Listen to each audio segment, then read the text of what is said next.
morning and welcome to Dental Life.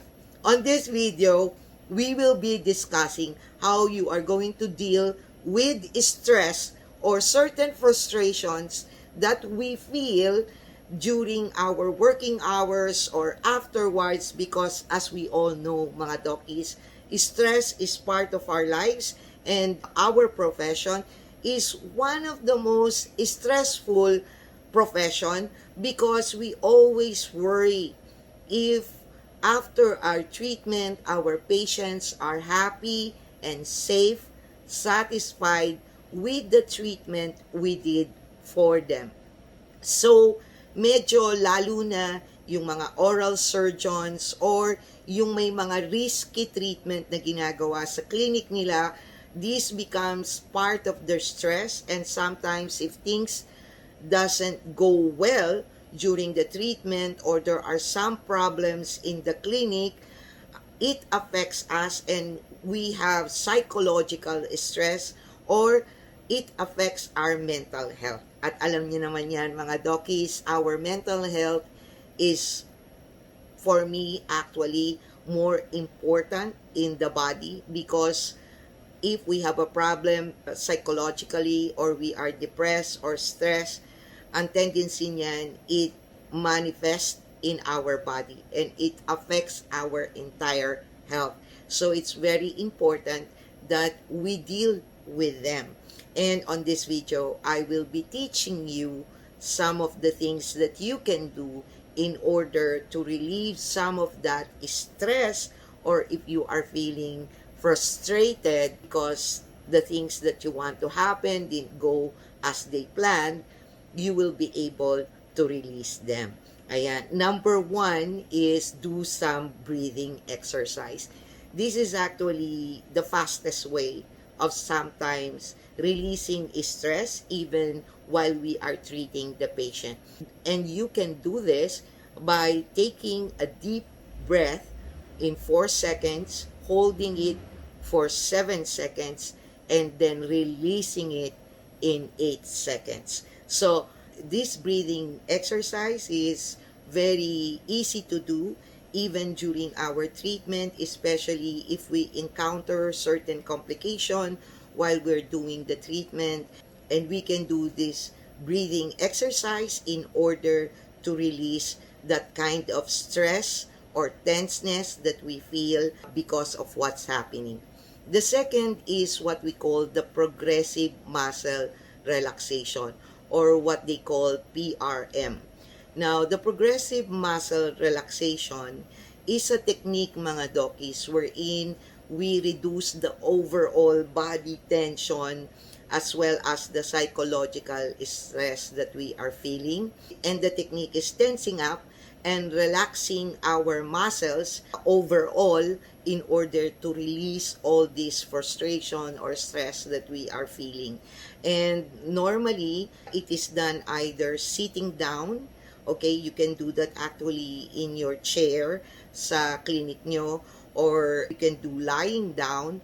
And then what you will do is you are going to, like for example on the face, tense up everything and then releasing it by breathing it out in 8 seconds. It's like breathing exercises, but this time around, it goes with tensing your muscles, okay, the major muscles of your face, body, arms, chest, yan. Iti-tense up nyo muna. So then you will try to take a deep breath, which is also 4 seconds, hold it up in 7 seconds, and then slowly release it in 8 seconds. So, kumbaga, you tense and then you release. Ayan. So, that is the progressive muscle relaxation. The third suggestion is meditate. I know maraming mga dokis who does meditation either through prayers or just to really calm themselves, okay? Especially our mind. And when we have problems, one of the most active things na it's happening is in our mind. So, ang tendency niyan is we need to calm ourselves and make ourselves feel this kind of release so that we will be able to think. Ayan. Kasi mga Dokis, di ba, there are times like in my video, if please do watch it, that there are things that we cannot change, but we can make it as an opportunity. And sometimes we are focused more on the things that cannot be changed or the problems that we have, and then a tendency we cannot see anymore the positive side of whatever is happening, and we are just concentrating on the problem instead of a solution. So meditation is a very effective tool to calm your mind and be able to think of the solution rather than the problem. Now, the next is exercise. Yan mga Dokis, I am guilty of not doing exercise because I am handicapped and I also have a back problem, and that is why it is very difficult for me to do exercise. But honestly, there are also exercises for person with disability, pero medyo tamad talaga ako dyan. But this is a good energy booster and allows you to release all this frustration, anger, or irritation or worry while you're doing exercise, especially when you run. Marami kasi tao na nare-release nila yan when they do something, an activity like biking, running. Ang running kasi ang pinaka-easiest kasi it is very accessible. Anywhere you can do that. You can even do it in your clinic. Kung may stairs kayo doon, you can go run up and down just to release all these pent-up emotions that you are feeling in order for you to relax. Ayan. Now, the next is yoga. And I guess there are a lot of Dokis also who does this thing. And it requires certain pauses and time talaga for you to give yourself to do this yoga thing. And it is also a good alternative if you cannot do active exercises. Okay, the one next is I think most of us do, including myself, and that is called venting. Sometimes when we are frustrated and stressed out, we end up calling someone, okay, our friend, to vent out our frustration, our anger, or our worry in order to release that emotion. Now, ito lang sana mga Dokis, don't do that to your staff because they don't deserve it when you vent your anger to them. Okay? Especially, minsan kasi kahit na, halimbawa, nagkamali lang sila ng konti, now dahil stress out ka, ang tendency mo, nakakahanap ka ng person na mapapagbatuhan ng stress mo na in the end, ini-stress mo din sila. And sometimes, nangyayari, it can escalate into an even stressful situation. So, try to vent it on the right person who would be willing to listen to you. Ayan. So, next is writing a journal. Yan mga Dokis, I did that when I was young.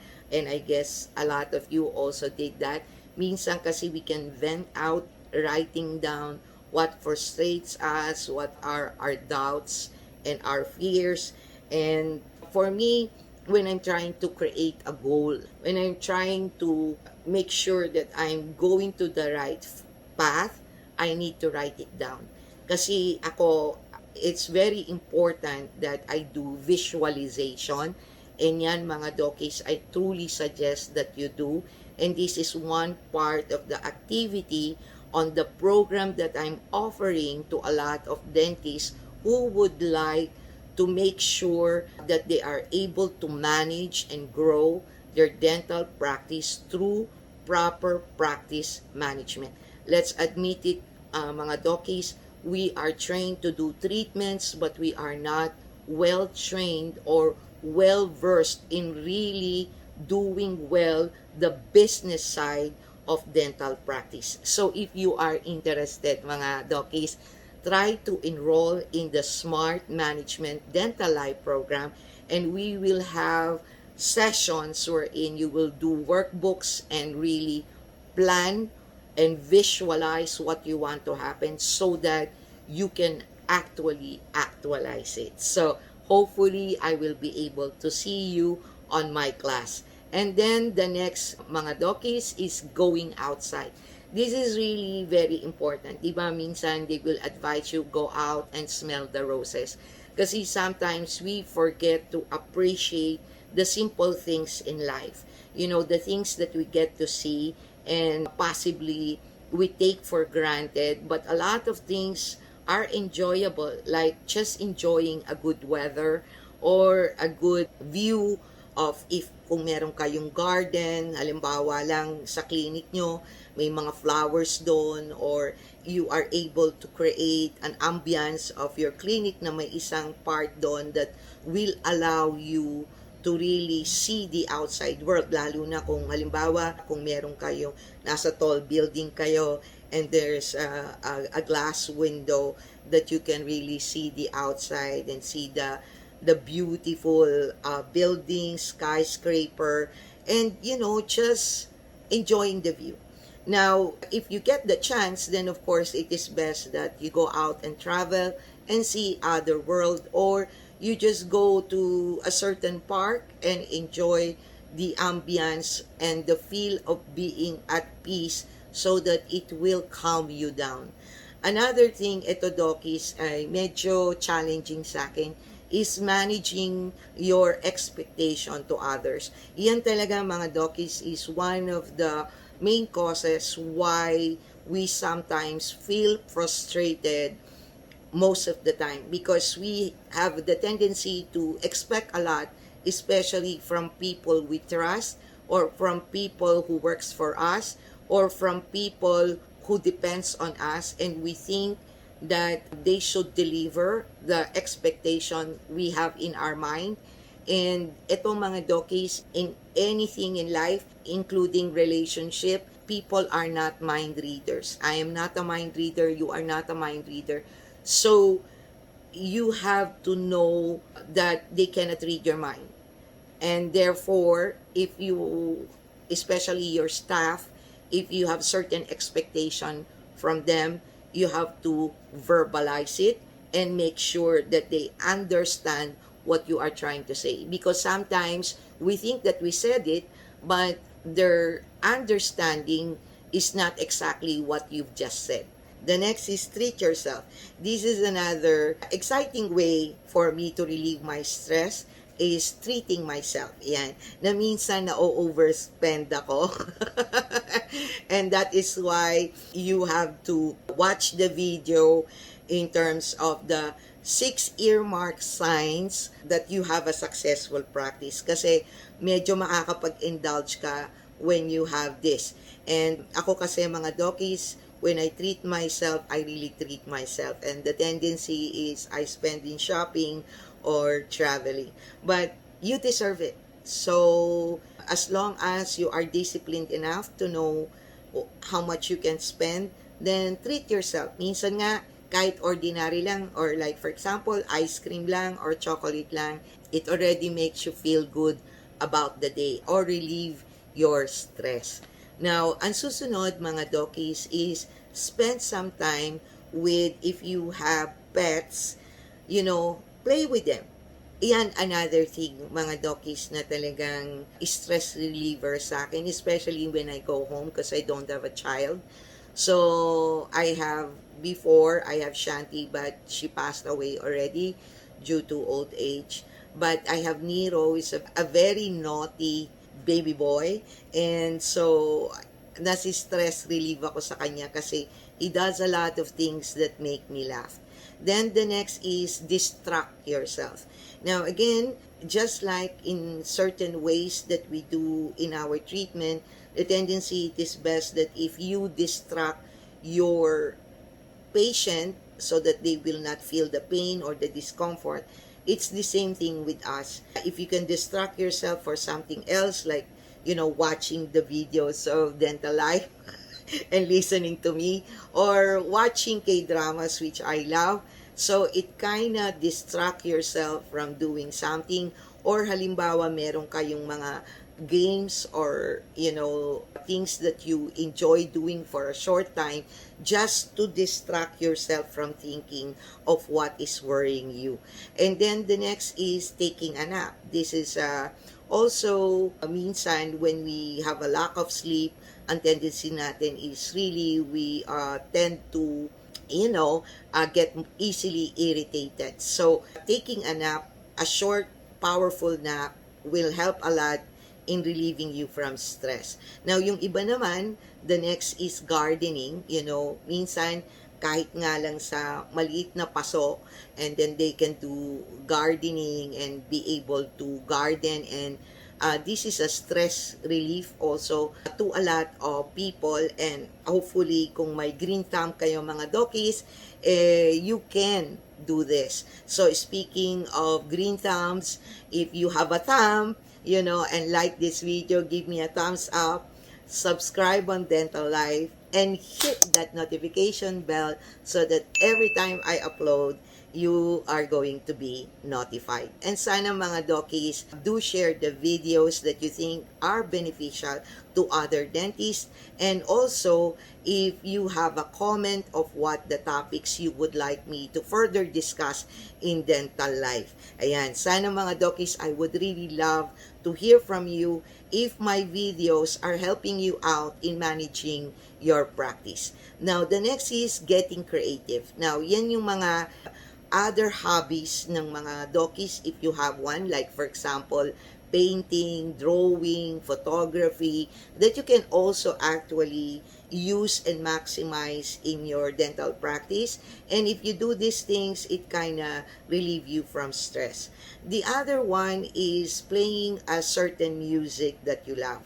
Now, of course, mga dokis, if you are already stressed, wag naman kayong mas stress pa.